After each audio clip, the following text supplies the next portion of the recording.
بسم الله الرحمن الرحيم، والصلاة والسلام على أشرف الخلق أجمعين. النهاردة إن شاء الله هنحل مع بعض محافظة القليوبية، إدارة العبور التعليمية، ده في مادة العلوم للصف الخامس الابتدائي. يلا نبدأ مع بعض. أول سؤال عندي عايز نحط المصطلح العلمي.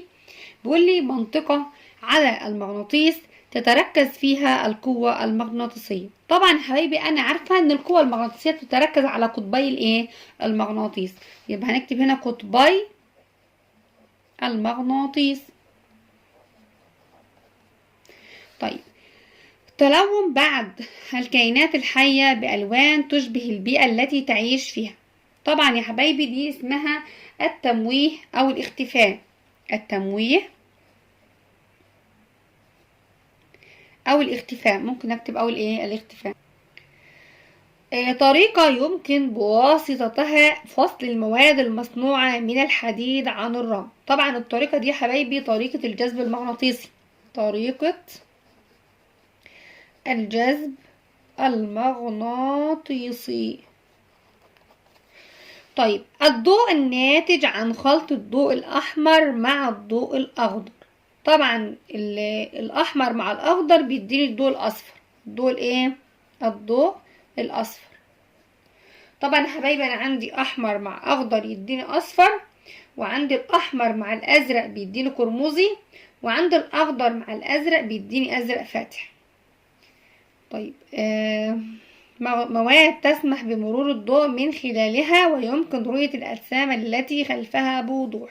طبعا المواد اللي احنا بنشوفه، الأشياء اللي خلفها بوضوح وبتسمح بمرور الضوء دي اسمها المواد الشفافة.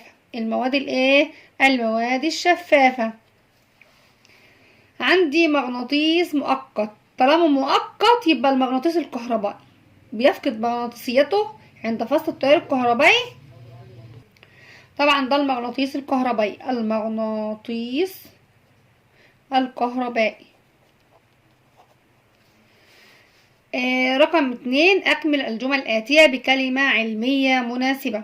في الدينامو تحول الطاقة الحركية لطاقة كهربائية. يعتبر البعوض من الطفيليات. طبعا البعوض من الطفيليات الخارجية. بينما دودة الإسكارس من الطفيليات الداخلية. الأقطاب المغناطيسية المتشابهة. طبعا المتشابهة يا حبايبي تتنافر. أما المختلفة تتجاذب. من طرق تكوين المخاليط التقليب، وعندي كمان الرج والطحن. والطحن. ما المقصود بالمواد النقية؟ طبعا المواد النقية هي المواد اللي بتتكون أجزاءها من نوع واحد فقط. المواد التي تتكون أجزائها من نوع واحد فقط. فقط. طيب، أما المخاليط بتتكون أجزاءها من أكثر من نوع.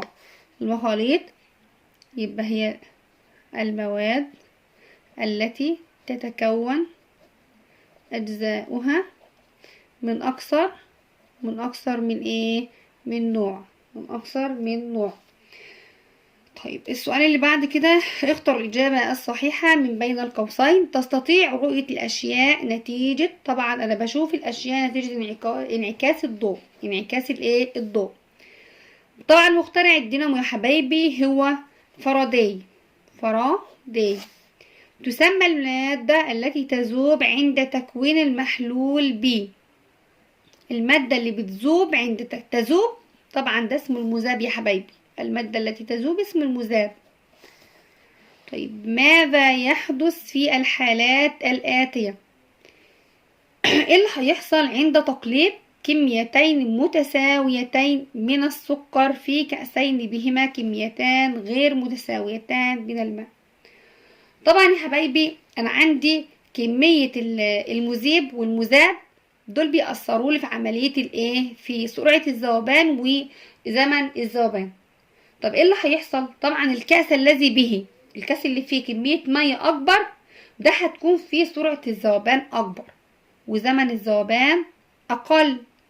أما الكأس اللي فيه كمية قليلة من الماء ده هيكون فيه سرعة الذوبان أقل وزمن الذوبان أكبر. يبقى هنكتب إيه يا مس؟ هنكتب الكأس الذي، وإيه اللي هيحصل؟ بيقول لي عند تقليب كلمتين متساويين، يبقى الكأس الذي به كمية أكبر من الماء تكون فيه سرعة الذوبان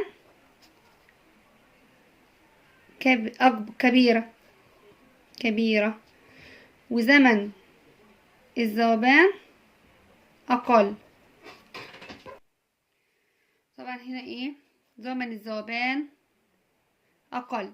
على عكس بقى طبعا الكاس الذي به كمية أقل من الماء بيكون فيه هنا سرعة الذوبان أقل، أو سرعة الذوبان قليل بطيئة، أما زمن الذوبان أكبر.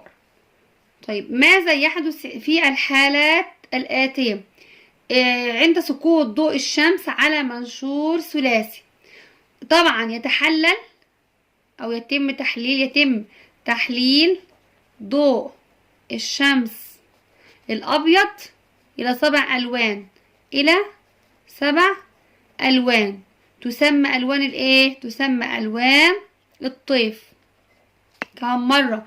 إيه اللي هيحصل عند سقوط ضوء الشمس على منشور ثلاثي؟ طبعا المنشور الثلاثي بيحلل ضوء الشمس الأبيض إلى 7 ألوان، بتسمى الضوء الإيه؟ بتسمى ألوان الطيف. طيب ماذا يحدث عند اقتراب حشرة من نبات الدروسيرة؟ طبعا يا حبايبي نبات الدروسيرة ده من النباتات المفترسة. طب ايه اللي هيحصل؟ يفترسها النبات. ليه؟ للحصول على المواد النيتروجينية اللازمة لتكوين البروتينات. يبقى يفترسها النبات للحصول على المواد النيتروجينية اللازمة لتكوين البروتينات. طبعا احنا عارفين ان في نباتات مفترسة، دي النباتات دي بتبقى محتاجة للنيتروجين، بتحصل عليه عن طريق افتراس بعض الحشرات.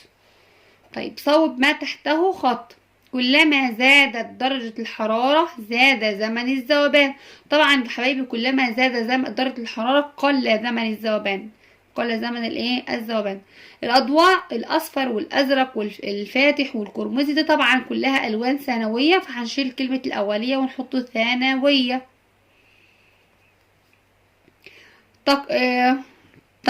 تنقل البعوضة مرض الطاعون للإنسان.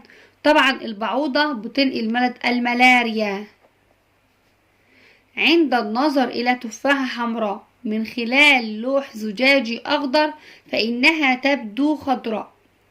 احنا لما بننظر للتفاحة من خلال لوح زجاجي أخضر، طبعا اللون الأخضر ده لون معتم، فهنا التفاحة هتبدو هنا باللون الأسود. تبدو باللون الأسود أو تبدو سوداء. طيب ليه؟ لو أنا السؤال ده عندي بما تفسر ليه لما بنبص التفاحة من خلال لوح زجاجي أخضر بتبدو باللون الأسود ليه؟ طبعا لأن اللوح الزجاجي الأخضر ده بيمتص الضوء الأحمر وما بيعكس، ما بيسمحش بنفاذه مرة تانية، فعشان كده بتبدو باللون الأسود، لأن اللوح الزجاجي الأخضر بيمتص الضوء الأحمر المنعكس من التفاحة وما بيسمحش بنفاذه، عشان كده بنشوف التفاحة سوداء. علل لما يأتي. يظهر القلم المغمور جزء منه في الماء كأنه مكسور. طبعا يا حبايبي أنا عندي لأن سرعة الضوء في الهواء أكبر من سرعة الضوء في الماء، لأن سرعة الضوء في الهواء أكبر من سرعة الضوء في الماء، عشان كده بنشوف الضوء القلم كأنه هو مكسور. بيقول لي العلاقة بين البكتيريا العقدية والنباتات البقولية علاقة تبادل منفعة. طبعا بسبب لان هنا كل من البكتيريا والنبات الفول بيستفادوا، فهنا البكتيريا بتحصل على السكر بسبب حصول كل منهما على المنفعة، على المنفعة. فالبكتيريا العقدية بتحصل على تحصل على السكريات،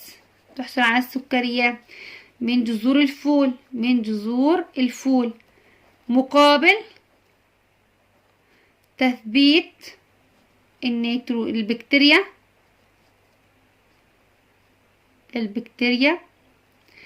للنيتروجين على جذور الفول.